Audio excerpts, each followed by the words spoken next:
سانحہ گل پلازہ واقعے کا مقدمہ درج غفلت اور لاپرواہی کی دفعات کے تحت سرکار کی مدیت میں مقدمہ درج کیا گیا۔ مقدمہ وزیر اعلیٰ سندھ کے حکم پر درج ہوا۔ مقدمے کے متن کے مطابق گل پلازہ میں حفاظتی انتظامات موجود نہیں تھے، کئی دروازے بند ہونے سے امدادی کارروائی متاثر ہوئی۔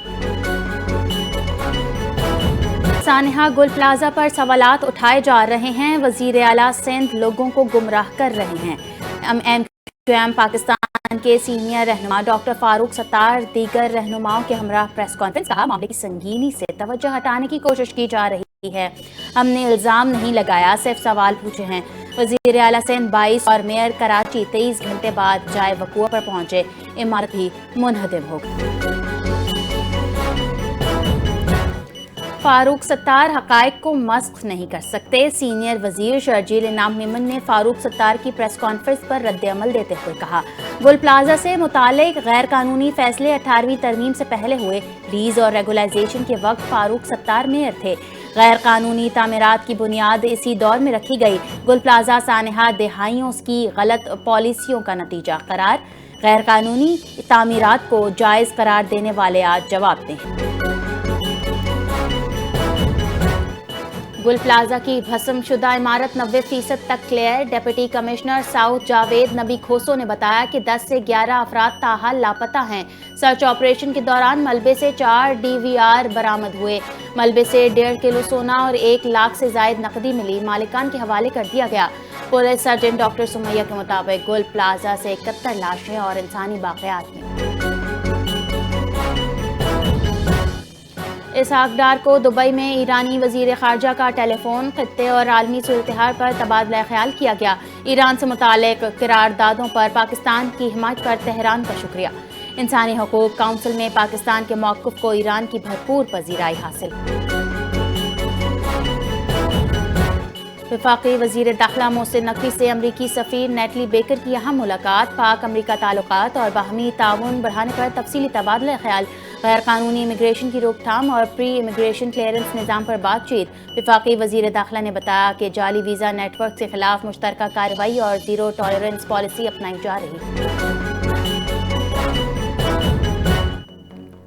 پاکستان کی مضبوط معاشی پالیسیوں کا عالمی سطح پر اعتراف، IMF نے پاکستانی حکومت کی اصلاحاتی کوششوں کی توثیق کر دی۔ کرسٹلینا جورجیو کے مطابق شہباز شریف مشکل مگر ضروری اصلاحات آگے بڑھا رہے ہیں۔ بجٹ میں سخت نظم و ضبط سے عوامی فلاح کے لیے وسائل میسر آئے۔ IMF اور پاکستان کے درمیان روابط مثبت اور تعمیری رہے۔ پنجاب حکومت نے شارٹ سرکٹ کرنٹ لگنے اور آگ لگنے کے واقعات کے خاتمے کے لیے ماسٹر پلان تیار کر لیا۔ پہلے مرحلے میں لاہور کو بجلی کی خطرناک اور لٹکتی تاروں سے نجات دلائی جائے گی۔ وزیر اعلیٰ پنجاب مریم نواز کی بجلی کی تاریں زمین دوز کرنے کے دوران متبادل بجلی سپلائی کرنے کی یقین دہانی کی ہدایت کر دی گئی۔ PND ٹیم کا سندھ پبلک سروس کمیشن کا حیدرآباد کا دورہ، عمارت کی پیش رفت اور معیار کا تفصیلی جائزہ لیا۔ عمارت کی ہر منزل پر آگ بجھانے کا جدید نظام اور CCTV نگرانی موجود ہے۔ ٹیم نے معائنہ کام کو معیاری اور اطمینان بخش قرار دیا۔ نئے کمپلیکس کی تعمیر پر $2517.43 ملین کی لاگت ہوئی۔ ڈیجیٹل اور سائبر سیکیورٹی قومی سلامتی کا حصہ ہے۔ ہیکنگ، بگ ڈیٹا اور AI شہری اور ریاست کے لیے سنگین خطرہ ہے۔ وفاقی وزیر احسن اقبال کی الحمرا لاہور میں سہ روزہ تھنک فیسٹ کے دوسرے روز ایک خصوصی مذاکرے میں گفتگو، کہا سوشل میڈیا پلیٹ فارمز افراد کے ووٹرز کے فیصلوں پر اثر انداز ہوتے ہیں۔ ڈس انفارمیشن کے نتیجے میں قاتلانہ حملے کی کوشش کا ذاتی تجربہ ہے۔ نوجوانوں میں ڈیجیٹل ریزیلنس اور تنقیدی سوچ پیدا کرنا ضروری ہے۔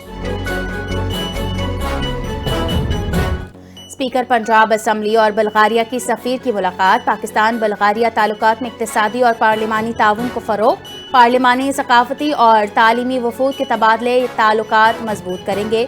پنجاب میں زراعت، ٹیکسٹائل اور IT شعبوں میں سرمایہ کاری کی بلغاریہ کے سرمایہ کار پاکستان میں سرمایہ کاری میں دلچسپی رکھتے ہیں۔ پارلیمانی روابط دونوں ممالک کے بہترین مفاد میں اہم ہے۔ سینئر صوبائی وزیر پنجاب مریم اورنگزیب سے ایشیائی ترقیاتی بینک کا اعلیٰ سطحی وفد کی ملاقات، صحت، تعلیم، زراعت اور فلڈ مینجمنٹ منصوبوں پر تفصیلی تبادلہ خیال۔ پنجاب ون میپ سے ڈیجیٹلائزیشن اور شفاف منصوبہ بندی یقینی بنا رہا ہے۔ تعلیم اور صحت میں ڈیٹا پر مبنی ڈیمانڈ پلاننگ جاری ہے۔ ای موبلٹی، میٹرو منصوبے اور زرعی جدید کاری میں پیش رفت جاری ہے۔ ایشیائی ترقیاتی بینک نے پنجاب کی اصلاحات اور زرعی ترقی کو سراہا۔ 19ویں بلڈ ایشیا انٹرنیشنل نمائش 2026 کا کراچی میں شاندار افتتاح۔ نمائش پاکستان میں تعمیراتی شعبے میں سرمایہ کاری اور پائیدار ترقی کا اہم پلیٹ فارم قرار۔ افتتاحی تقریب میں ملکی اور غیر ملکی سرمایہ کار، سفارتکار اور صنعت کے ماہرین نے شرکت کی۔ اور شہر قائد میں یخ بستہ ہواؤں کی وجہ سے شدید سردی کی لہر برقرار۔ گزشتہ 24 گھنٹوں میں کم سے کم درجہ حرارت 6 ڈگری سینٹی گریڈ ریکارڈ۔ محکمہ موسمیات کے مطابق آئندہ 24 گھنٹوں میں موسم خشک اور رات میں سرد رہے گا۔ شہر میں کبھی کبھار تیز سرد ہوائیں چلنے کا امکان ہے۔